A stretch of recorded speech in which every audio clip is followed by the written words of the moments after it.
Iya, kembali lagi pemirsa di 1 jam bersama tokoh, tepatnya di studio tercinta kita. Karena memang biasanya kalau 1 jam bersama tokoh itu bisa jadi di luar studio ya. Tapi untuk kali ini narasumbernya langsung datang ke Yubilanti. Luar biasa dong. Iya, tadi yang pasti pemirsa udah lihat juga kan bagaimana sih kantor inspektorat itu sendiri. Dan juga tadi Bapak Muhammad juga sudah menjelaskan bagaimana tugas-tugas ya dari kantor inspektorat itu sendiri. Nah, mungkin tadi lebih agak tegang ya. Sekarang kita lebih rileks gitu mungkin ya Bapak ya. Yeah. Rileks sambil minum-minum kopi juga nggak apa-apa. Minum dulu biar rileks. Iya, atau saya tanya air apa nih yang Bapak minum? Teh ya Bapak ya? Ya, sepertinya teh, tapi agak mirip kopi dikit. Iya, sepertinya teh Pak ya. Iya Bapak. Tentunya tadi Bapak juga sudah menjelaskan bagaimana tugas dari inspektorat pajak ya. Dan yang pasti setiap lembaga ya itu ada yang namanya program kerja. Nah, pasti pemirsa yang ada di rumah penasaran juga bagaimana sih apa aja sih program kerja ya yang sudah dibuat oleh kantor inspektorat pajak ini. Atau mungkin program kerja yang sedang dilaksanakan atau belum terselesaikan sampai saat ini. Oke, saya coba jelaskan sedikit. Yang namanya program kerja itu biasanya inspektorat itu sudah merencanakan kalau misalnya tahun 2020. Ya. Ini sebelum 2020 mau dilaksanakan sudah ada program kerja yang direncanakan tahun 2020. Itu biasanya kita dokumentasikan dalam satu buku yang namanya PKPD. Panjangannya Program Kerja Pemeriksaan Tahunan. Iya. Itu untuk aspek pemeriksaan. Sudah kita rencanakan, misalnya dalam tahun 2020 itu berapa banyak yang menjadi objek pemeriksaan kita. Nanti objek-objek dalam penentuan objek itu kita harus memilah-milah. Yang pertama dari aspek apa yang menjadi risiko terbesar terjadinya kondisi penyimpangan keuangan daerah. Itu menjadi orientasi yang akan kita lakukan pemeriksaan. Kemudian juga yang menjadi perhatian publik.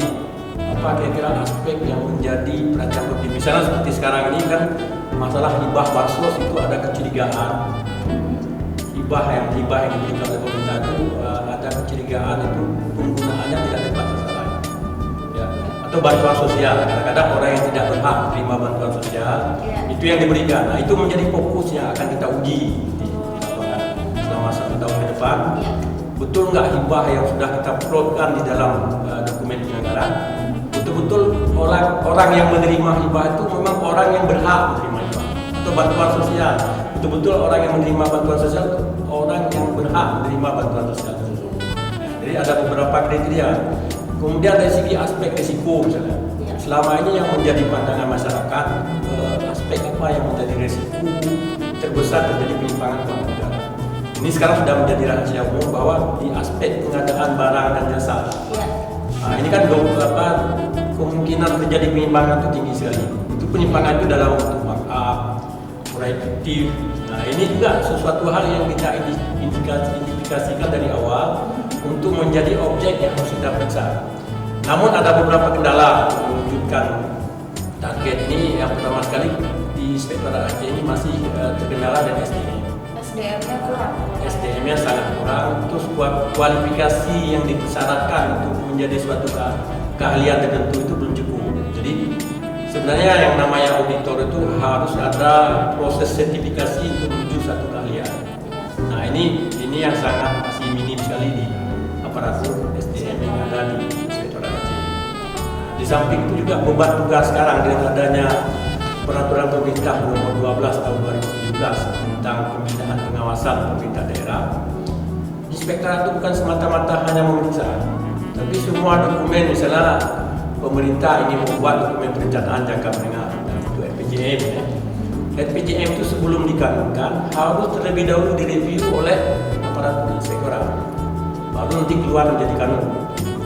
Ini seperti ini yang sekarang ini dokumen penganggaran APBA kita. APBA kita sebelum kita kucurkan ke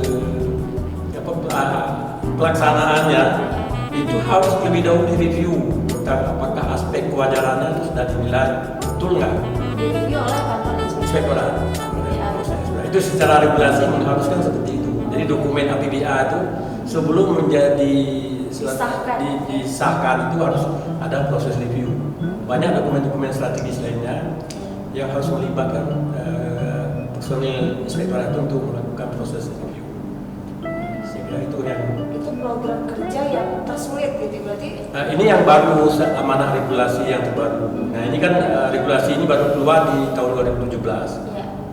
Tentu kesiapan SDM ya harus kita persiapkan untuk mengantisipasi amanah dari regulasi tersebut. Nah tentu baru karena ini sekarang 2019 kan baru 2 tahun. Ya, tentu kita harus membekali SDM itu untuk paham tentang aspek produk yang direview. Produk misalnya seperti FPJM misalnya, SKPD atau di tempat kita yang namanya ini kan kita ganti A semua, PBD, PBA, SKPD jadi SKPA. Itu semuanya dokumen-dokumen itu dokumen strategis dalam eksekusi anggaran. Ini harus melewati proses review inspektorat.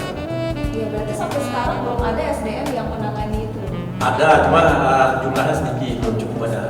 Jadi dengan tuntutan pekerjaan yang cukup besar, ya, itu belum bisa mengcover. Saya kira perlu ke depan itu peningkatan kualitas SDM inspektorat itu perlu menjadi pemikiran daerah yang betul kualitas pengawasan. Karena pengawasan ini kan menjadi feedback kepada pemerintah daerah. Iya. Kalau ada sesuatu hal yang tidak benar di lapangan, untuk supaya ke depan praktek seperti itu bisa diputus. Iya. Itu kan masukan dari inspektorat. Seperti yang saya sebutkan tadi, itu lembaga inspektorat itu menjadi mata dan telinga pimpinan daerah. Berarti CPNS tahun ini mungkin bisa ya membantu SDM-nya inspektorat ya. Iya. Dengan CPNS itu ada pengaruhnya nggak? Saya kira inilah yang harusnya seperti itu dalam proses rekrutmen aparat sipil negara. Iya, untuk memperkuat lembaga pengawasan harusnya yang basicnya itu dari yang basic pendidikannya yang mengarah ke auditor. Ya, jadi lebih gampang kita membentuk karakternya kalau rekrutmennya mengarah ke hal yang akan diperankan itu kemudian.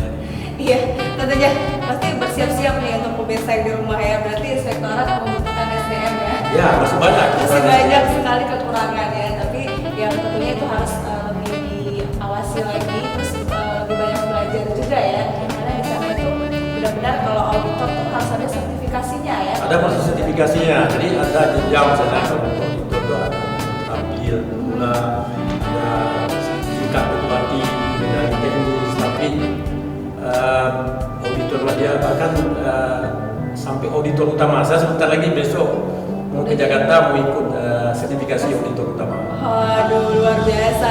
Sebentar lagi Bapak Muhammad akan mengikuti sertifikasi juga ya. Luar biasa sekali. Sudah menjadi auditor media, sesaat lagi akan menjadi auditor utama. Semoga saja ya, amin ya Rabbal Alamin. Dan saya juga mungkin pemirsa di rumah juga penasaran apa namanya? Kan saya lupa lupa deh mau tanya apa. Jadi kan banyak sekali tuh ya SDM yang diperlukan kalau misalnya nih terjadi kesulitan atau kesalahan ya bisa dibilang saat auditor itu inspektorat ini melakukan kesalahan, itu bagaimana tuh yang solusinya itu gimana Pak? Kalau misalnya terjadi kesalahan dalam auditor atau monitoring kelembagaan yang lain dalam segi keuangannya mungkin. Maksudnya kesalahan itu dilakukan oleh pihak lain atau pihak tenaga auditor? Iya, auditor pernah nggak melakukan kesalahan? Ya saya kira auditor itu kan manusia. Iya, mungkin bukan terjadi kesalahan. Yang namanya manusia itu kemungkinan kesalahan itu ada. Iya. Namun ada media kontrolnya. Inspektorat itu kan ada dalam melakukan tugas. Iya. Itu ada jenjang-jenjang yang saling mengontrol antara satu hierarki berbeda lain kan. Ada anggota tim pertama, kemudian ada ketua tim.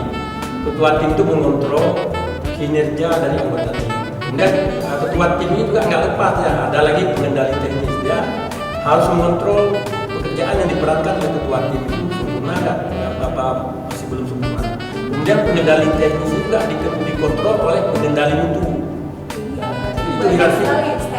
Ya, step-stepnya. Jadi ini fungsi kendali mutu yang sedianya kualitas hasil bisa menjadi sempurna.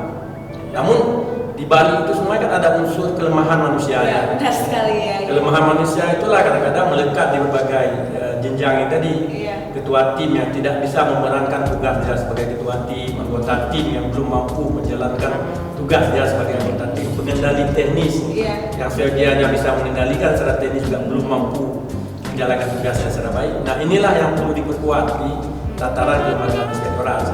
Iya, benar sekali ya. Tentunya memang seperti kata Bapak Muhammad tadi, kesempurnaan itu hanya milik Allah Subhanahu wa taala saja ya. Tentunya manusia ini banyak sekali kekurangannya ya. Yang pasti apapun pekerjaannya tetap berusaha semaksimal mungkin ya agar bisa terus menjadi lebih baik. Nah, pemirsa, tentunya masih banyak sekali perbincangan dan juga tentunya masih banyak sekali pertanyaan yang akan saya tanyakan ya kepada Bapak Muhammad selaku Auditor Muhammadiyah di Kantor Inspektorat Provinsi Aceh. Tapi jangan kemana-mana pemirsa, sesaat lagi